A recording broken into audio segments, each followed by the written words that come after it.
में जो सरकार इस समय देश में सबसे शानदार काम कर रही है वो दिल्ली की सरकार है। आपको पता है कि वेतन कितना होगा ये राज्य सूची का विषय है, इसमें केंद्र सूची काम नहीं करती है। तो आपने मिनिमम वेजेस एक्ट नाम सुना है कभी? न्यूनतम मजदूरी या वेतन अधिनियम, मिनिमम वेजेस एक्ट, ये हर राज्य की सरकार का अपना एक्ट होता है। और मजेदार बात यह है, अच्छा राज्य की सरकार के साथ संकट क्या है कि राज्य की सरकार जिस भी पार्टी की है, जब वो पार्टी इलेक्शन लड़ती है तो इलेक्शन लड़ने के लिए पैसा कहां से मिलता है? कॉर्पोरेट हाउसेस से मिलता है, बड़े उद्यमियों से मिलता है। और तो जग जाहिर सी बात है, अगर मोदी जी इलेक्शन लड़ेंगे तो अडानी कुछ तो हेल्प करेगा ना भाई, अडानी भी तो जिम्मेदारी उसकी बनती है। और मान लीजिए अडानी ने कहा कि मोदी जी आप बहुत बढ़िया पीएम है, देश को ऐसे पीएम की जरूरत है, वो ये नहीं कहेगा कि मुझे ऐसे पीएम की जरूरत है, देश को ऐसे पीएम की जरूरत है, और इसलिए मैं आपकी पार्टी को इलेक्शन लड़ने के लिए 1000 करोड़ रुपए का चंदा देना चाहता हूं। चंदा अब है तो चंदा ही, लेकिन इलेक्शन जीतने के बाद जब अडानी जी कहेंगे मोदी जी को कि मोदी जी कुछ मांग नहीं रहा हूं, वो तो मैंने देश की सेवा के लिए दिया था, और ऐसा हो जाता तो ठीक रहता, थोड़ा देख ली, दबाव तो आ ही जाएगा, चाहे मोदी जी हो चाहे कोई दूसरा नेता हो, दबाव तो आ ही जाएगा। तो पब्लिक सेक्टर में सबसे बड़ा एथिकल कंसर्न ये होता है कि सरकार आम जनता से वोट और अमीरों से नोट लेके बनती है, और अमीरों के नोट गरीबों के वोट पर हावी ना हो जाए। पॉलिसीज बनाने में कॉर्पोरेट्स की इच्छाएं हावी ना हो जाएं। इसका प्रमाण देखना हो तो भारत में कितने राज्य चल रहे हैं इस समय? 28 चल रहे हैं ना इस समय, हाँ, और 2 आधे राज्य चल रहे हैं इस समय, जिनको आप यूटी विद लेजिस्लेचर कह देते हैं, तो 28 प्लस आधा मान लेते हैं, ठीक है। इन 30 राज्यों में, मतलब पौंडीचेरी दिल्ली मिला के मैं 30 बोल रहा हूँ, इन सब में विधायिका के पास ये अधिकार है कि मिनिमम वेजेस एक्ट बनाए, अच्छा खासा बनाए। आमतौर पे हर राज्य की हालत क्या है? कितने मिनिमम वेजेस हैं? 6000 रुपए, 7000 रुपए, 8000 रुपए, ये मिनिमम वेजेस हैं। कि यदि कोई कंपनी वाला अपने यहाँ किसी को मजदूर रखे और महीने के उसको 7000 8000 रुपए दे रहा है तो कोई समस्या नहीं है।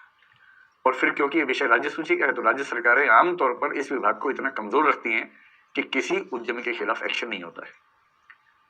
दिल्ली में जो है, दिल्ली की सरकार आम आदमी पार्टी, उसका नाम ही आम आदमी पार्टी, और आम आदमी तो मजदूर होता है, वो उद्यमी तो होता नहीं है।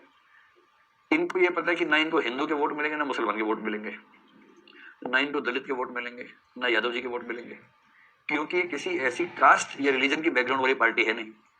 तो जो पॉलिटिकल पार्टी किसी रिलीजन या कास्ट के बेस पे बनी नहीं है, उसके पास एक ही ऑप्शन बचता है, वर्ग, क्लास।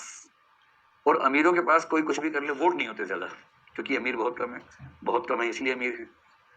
बहुत ज्यादा होंगे तो अमीर कैसे रहेंगे? फिर तो बराबर हो जाएगा। अमीरी और अल्पसंख्यकता में तो संबंध होता है ना, वोट गरीबों के पास ज्यादा है। इसलिए इस पार्टी ने सिद्धांत बना लिया कि चूंकि किसी धर्म किसी जाति के वोट तो मिलने नहीं है, तो हम गरीबों के वोट लेंगे।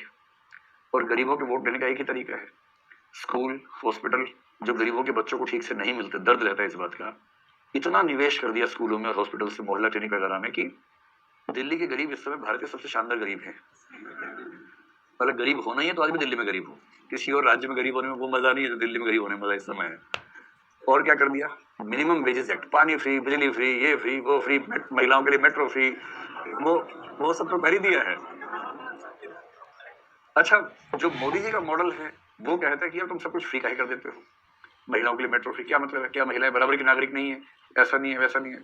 तो ये कहते हैं जो महिलाएं अफोर्ड कर सकती हैं वो टिकट खरीदें, हम कब मना कर रहे हैं? खरीदो टिकट, हम तो विकल्प दे रहे हैं। क्योंकि दिल्ली में कम से कम 20-30% आबादी उन महिलाओं की है जो दूसरों के घरों में नौकरी करती हैं, झाड़ू पोछा करती हैं, खाना बनाती हैं, गरीब महिलाएं हैं। और उनका वेतन कितना है? 2000, 3000, 4000, एक घर से 3 घर में भी काम करती होंगी तो 8000, 9000 मान लीजिए। जो महिला 8 से 9000 कमाती है और उसको मेट्रो या बस में जाना पड़ जाए, उसे कम से कम 2000 उसी में खर्च हो जाता है। आप 1 लाख में से 2000 मत देखो, आप 8000 में से 2000 देखो। उस महिला के लिए वो 2000 कितने भारी पड़ते हैं। और महिला के पैसे जब बचते हैं, वो शराब नहीं खरीदती उससे, वो बच्चों की फीस भरती है, वो दवाई खरीदती है बच्चों के लिए। बाप के बचते हैं, शराब खरीद लेता है। लेकिन जब माँ के पैसे बचते हैं तो पैसे का बेनिफिट सीधे सीधे उन बच्चों को मिलता है जो उसी घर में, जिनके ऊपर पैसा खर्च होना चाहिए।